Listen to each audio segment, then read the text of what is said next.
We want to put the nice introduction of the situation in the southeastern Europe. So the purpose of this time is to make raise some questions, some discussion, and so I start. We have the power to ask questions to people, and so I will start from the clinicians that are, to me, are always of paramount importance in any project of this kind. And so, having the possibility and to hear Semi and also in the audience other clinicians, I would like to raise the issue of the relation of hadron therapy with respect to conventional radiotherapy. How do you feel the integration or the competition between the two? And also how you, let's say, outline the process to collect patients from such a wide region with many states involved. So how is your opinion on these topics? Thank you very much. First, thanks also for this nice presentation and giving an overview of the incidents in that region, because as you said, the acquirement of patients, of course, will be a central point when you build a new facility. And it's probably one of the first questions you ask yourself, will there be enough patients? And regarding your questions, other already existing institutions will have a very close look. What kind of patients are you going to treat? Are those going to be mine patients? Do I have to send patients and will I lose them? So I think this is really a very critical question. However, given the outline of the SEEIST project, I don't see it as it's rather complementary than taking patients away. The possibilities you have with particles, whether it's protons, helium, or carbon ion, it's an added benefit to already existing treatments. At least this is also my experience, that the patients that we treat so far in the existing institutions, they often have a combination of photons and carbon ions, or it's meant for indications that are typically not treated with photons.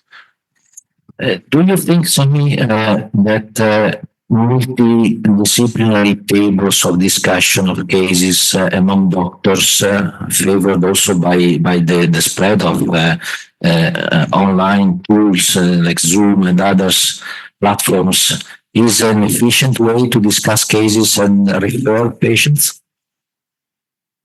It will be necessary, absolutely. You have to involve the doctors. So with the tools we have available, with online meetings to exchange, to discuss cases, is this a suitable candidate? Would he benefit from particle therapy? Yes. But in such a project with international and intergovernmental collaboration, it's probably not enough. You have to also involve the doctors and then the clinicians. Only if they really see the benefit for the patient, that will probably increase the acceptance tremendously. Are there comments in the audience on this topic, on these issues? I'm sure Pavel could say a few words, no? No, I'm sorry. Okay, if not, I will move to another. I mean, we have a limited time, so we cannot go over forever, but I would move to another topic that is, let's say, technology.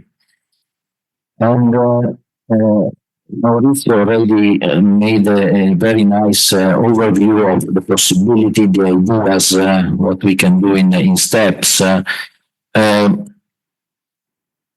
wanted to hear his opinion on the fact that in the area, in the southeastern Europe in general, we don't have big infrastructures. So there is no CERN behind. So with this in mind, with the fact that we need anyway to keep reliability of the devices, the medical devices, to a very high standard, because otherwise the patient is going to suffer. Which are the, let's say, the tuning of the ideas that you presented that should be considered for this particular situation?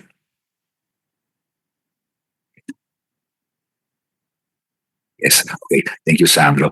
So I think that the main challenge is not so much to build technology, but to build capacity. I mean, because behind what I've learned in 40 years of work in this field is that behind technology, there is people.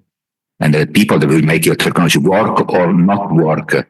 I mean, so if you train the people, if you have the good people behind, they could be able to build wonderful machines, even in the most remote country. But you have to build capacity. And to build capacity, you have to start small. One of the ideas behind the stage construction was not only for politicians to cut ribbons, but was also to train slowly the people, to train young people, I think, because so far what I've seen a few successful projects in maybe not countries, but in regions that didn't have experience, didn't have accelerators. They always start training students. So students, PhD students, and at the end, the right combination is to have a few old persons who have the experience and enthusiastic young people. And the young people will be the machine, not the old guys. Yes, and this I think is a kind of the only way to succeed. I think in this kind of projects, staging approach is useful also because you see that in my presentation, stage number one was just build an ion source and the first accelerator that goes after the ion source. Try to make a beam as soon as possible for the young people to see what is a beam. I mean, to experience it, to measure it, to get experience, and then once they will learn that, they themselves will propose the next step. So at least this is what I think is the direction that one has to take. And you have young people in the Southeast Europe. I mean, you have young people, you have bright young people, and probably they only need, I mean, a good idea, a focus, something to feel as their own project, their own initiative, and this would go. So I don't have many lectures to give, but I think that it's a kind of even personal experience on that. I think I agree completely with you. I mean, people makes differences, and you have to start from there. Are there comments or other? Please, Pavel.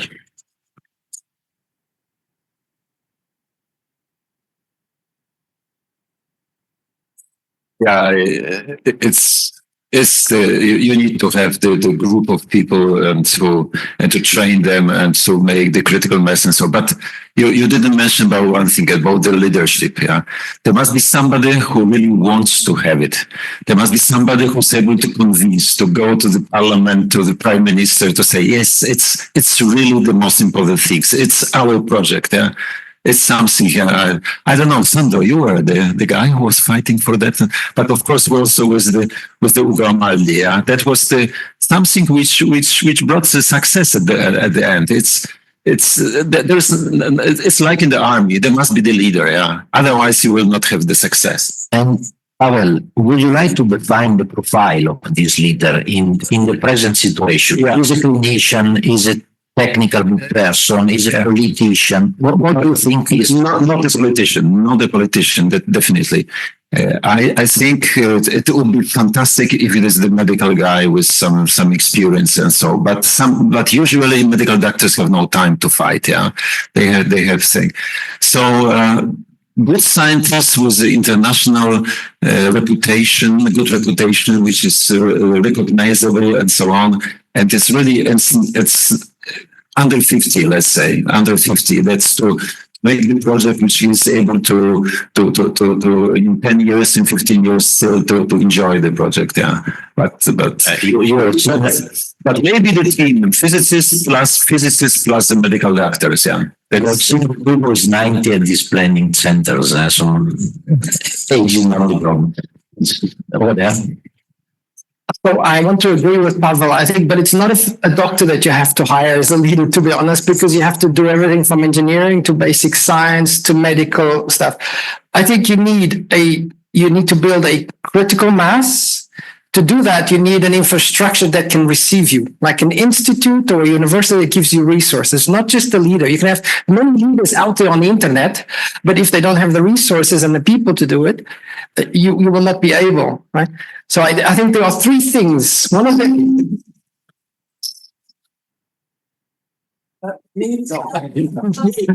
All right. So I think there are three things. You need a person that is driven within an institute that provides the resources and a clinical need. This is the third thing. The clinical need, we don't clearly see that now, because if you look to the US trials, many of them have failed for protons and they've shown very moderate benefits.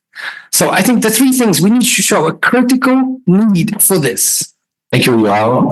We are not commenting or answering. This is opinions that we are collecting. Manjit, please. Yes. Yes.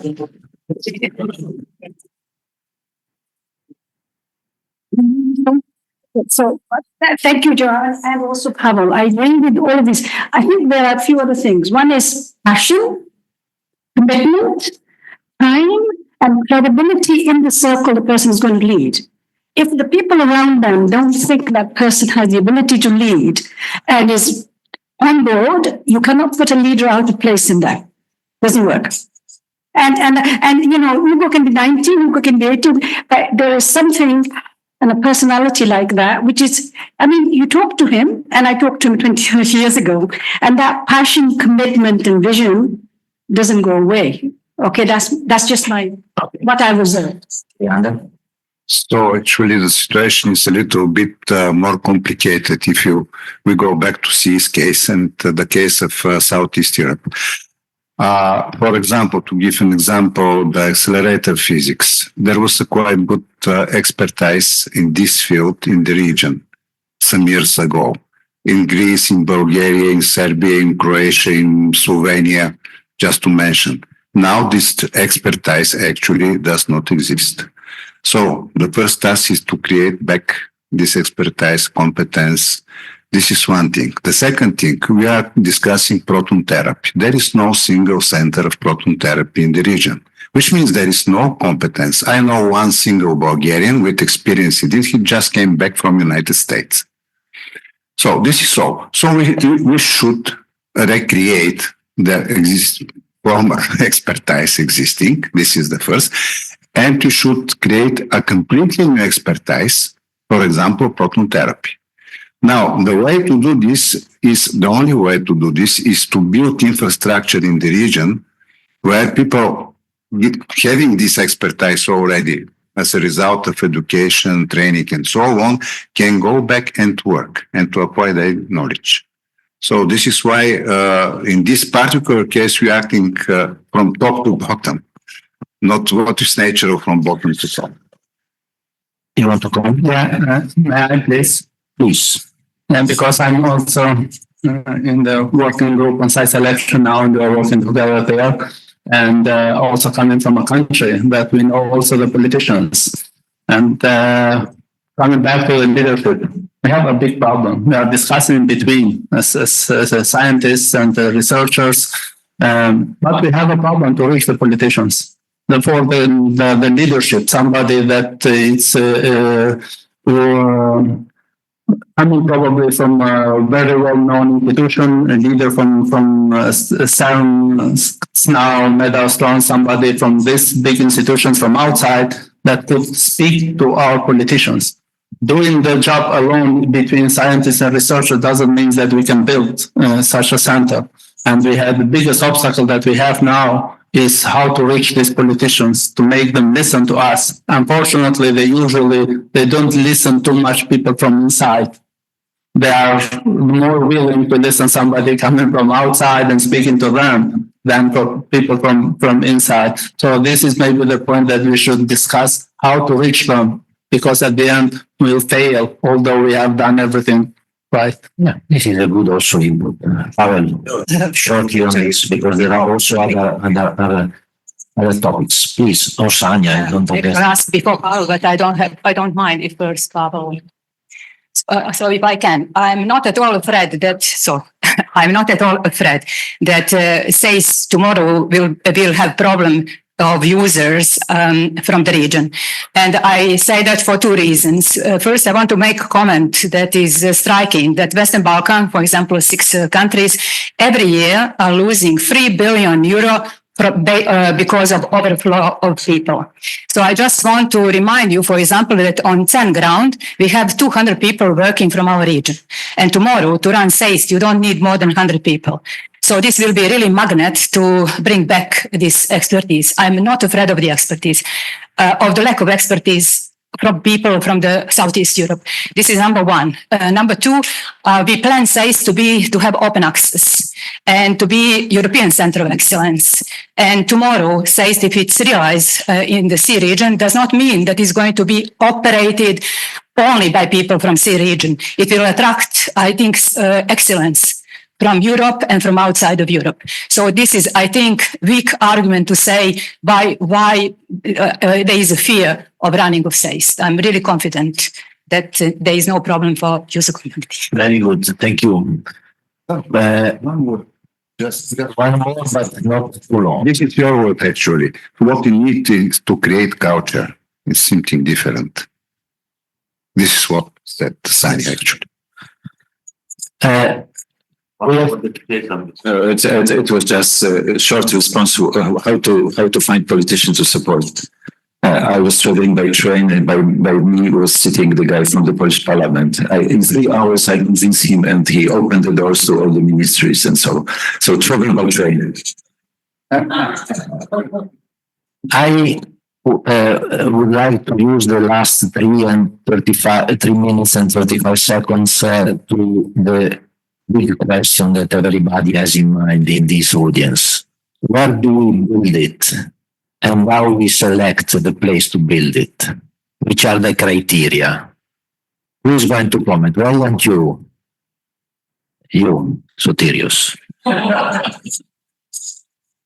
Well, I'm sorry, I have to recall my UN identity. I'm not taking any political decisions here. But I have another comment, if I may.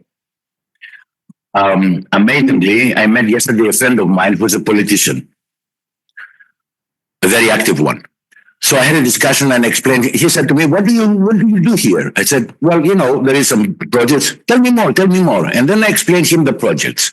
And he made 4 phone calls in a highly ranked medical people. You know what the first question they put was, what do we get from that? Then he gave me the phone. I said, what do you mean in terms of money? No.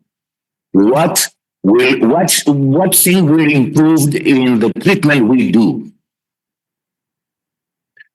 I'm saying this because at the end, and the bottom line from this discussion was, I understood that if you don't have in board medical people, forget it. The facility will be implemented, will be realized if the medical guys stand up and say to the politicians, I want this. Because we are all nerds, all the scientists that are doing physics, accelerator physics, people have the impression we are really, we can talk about M theories, we can do everything, so we have great ideas.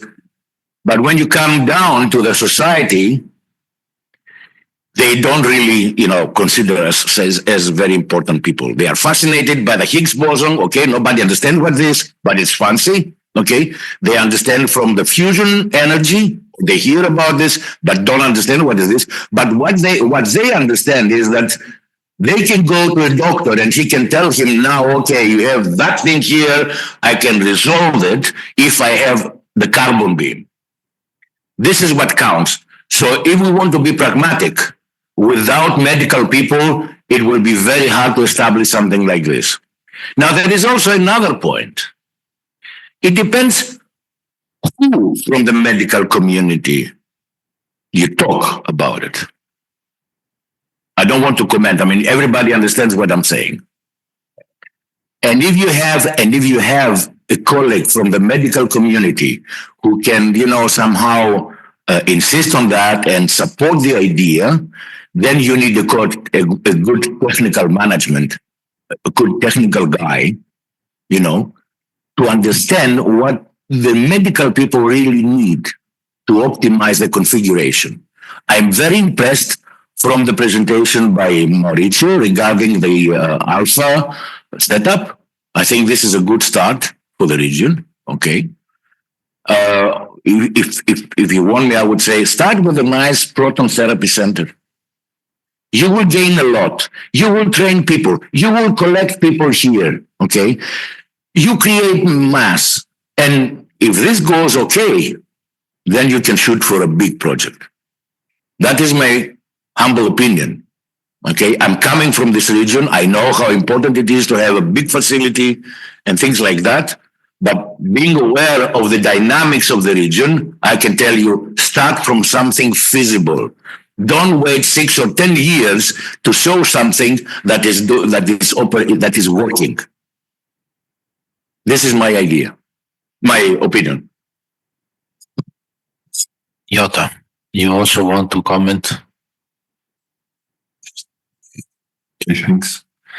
Just to help the decision making and the discussion, I would kindly advise you to see the European Union regional innovation KPIs and statistics, because you would be able to identify knowledge agglomerations and concentrations related to the project, because it's not only medicine, as you said, it is maintenance, it's materials, physics, and many other satellite know-how. The accessibility plays an important role for the medicine and the total cost of the therapies, and some other possible metropolitan characteristics. It must be, in my opinion, in a big city, in a well-known place, easily accessible, well-known. And a good idea would be to synchronize it, to make it in parallel with another investment related to R&D, education, whatever. Because if a politician has 10 problems to make such a decision, or 10 barriers, with such an investment, an anchor company, for example, university campus, the barriers would be 7 or 6. I have to stress also. Coincidences. Yes, and I have to stress that there is the possibility to involve a local industry and grow with the project, because you can build many things. Jota. On the comment of Sotiris and the question of the doctors, what do we gain? I'm really surprised with this question, because let's say as a physicist, we understand the Bragg peak, but the doctors understand the treatment planning, right? And when I see treatment planning, I come now to the particle therapy master classes that I'm doing for high school students. And they see multiple beams crossing the brain, or they see 2 beams crossing the brain. This means that you spare the healthy tissues. This is what you gain. So I'm really perplexed with this question. And something that the school children understand, I don't understand why the doctors don't get it, unless I am getting something wrong and I'm looking at Semi now. Please respond to that, because for me it's perplexing.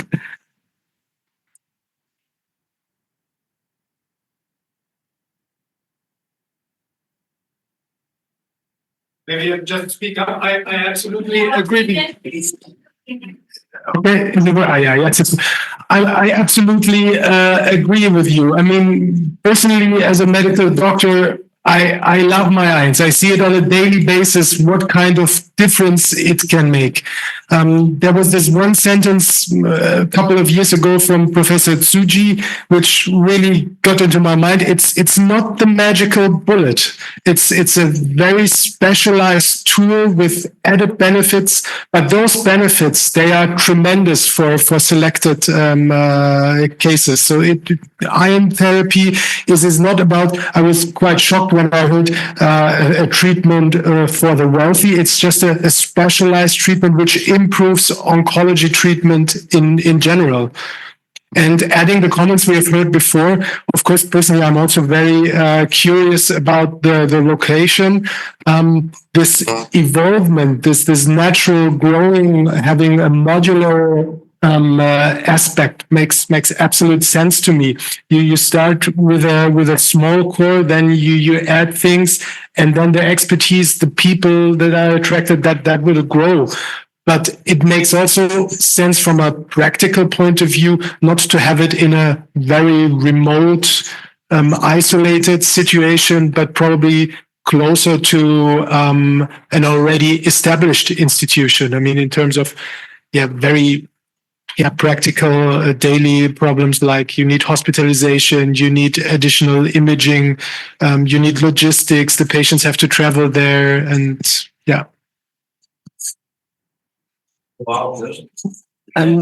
I wanted to answer the question of location, but it's an alternative suggestion. I had a doctor I used to work with in Boston for many years, and his vision was to put a proton center on a cruise ship and to take the cruise ship to the Caribbean and treat all the countries that were poor and stuff like that. Can you not build a cruise ship that's big enough to move it up the Adriatic and treat all these countries? And then you won't have a problem of location. You have a mobile therapy center that can treat everyone without conflict. Yeah, so, okay. I would suggest also to install a small modular nuclear reactor on the ship and provide energy for the facility into the ship. So you have two experiments in one. Yes. No, my comment was less technological. I mean, I think usually the most important point is communication. I mean, it's not important what you do in life, but how you communicate what you do. And I think an important point that we have to start, I think, to communicate is that these type of facilities, what are understood. I mean, I'm not an expert, but that they're not there to save lives, but to improve the quality of life of people after treatment. And this, I think, is an important point because there's an impact on pediatrics. There's an impact on the effect of what Professor Recchia was saying, that now we have more and more young cancers. I mean, people that if they are treated in the bad way, they will have the consequences for all their life, for 20, 30, 40 years. I mean, this is something which is an argument that we have to use in priority. I mean, so because also I was shocked. I mean, my comment about the wealthy was that I was reading on a newspaper from the region, I forgot which country in the Balkans, that, okay, this is a facility that is there to treat few rare cancers. It's an example of bad communication, I think. So really we have to pass the message that is very useful, but to improve health more than to treat save lives. Okay, so we are already running out of time. I'm sorry. At the microphone for some time. So he has the right because he has the right. No, I have the right to say no. Leander, short, please. Okay. I would like to give you some information simply. Two things. First, if you look at the region and try really to estimate the expected number of patients for proton therapy on 75 million population, it means at least 6 proton centers. And there were several attempts to build a proton center. There was a Greek project in Orissa some years ago. There was, and it's somehow going on, Slovenian project. There was a Bulgarian project which was just closed, almost funded, was just closed. But so we are trying, but all time we are considering this center SEEIST as a complementary to the proton centers. Giving, by the way, there's an example now.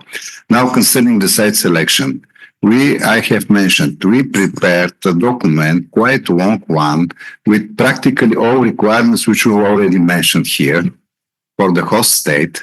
And this will be the basis for the selection of the host state. So this document is the result of the work of special working group coordinated by the Swiss Foreign Affairs Ministry, but they are helping us in this work. So this document already exists.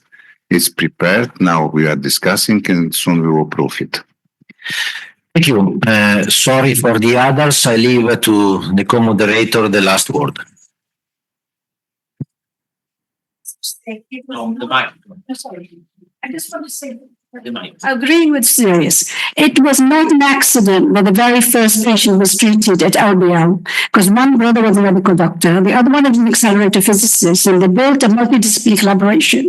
And I agree with SEEIST that it's really important. If you don't have that, you can have the best possible machine ever. It's going to have challenges. I think all the comments were very useful. Just allow me to reply to Yota in seconds because he mentioned my name. I never said that doctors cannot understand. I'm not comparing doctors with pupils of the high school. What I'm saying is the doctors want more, and they are not fascinated when they see simple structure, because they are dealing with humans, not with diagrams. That is a problem. And when you have a patient who is about to die, you have to give him clear evidence what you can do. Now, if you're not convinced that this tool will assist you, then there is no hope. You certainly need many people engaged in the project, but the flag should be carried by a medical community. Okay? Good or bad, we know that we physicists are, superheroes and whatever, but without doctors, we cannot do anything. That is the point. So, may I close the session? Okay. Thank you, guys. It was very nice to hear all these comments. We will be around, all of us, and we can have the opportunity, to start fighting, to continue fighting outside.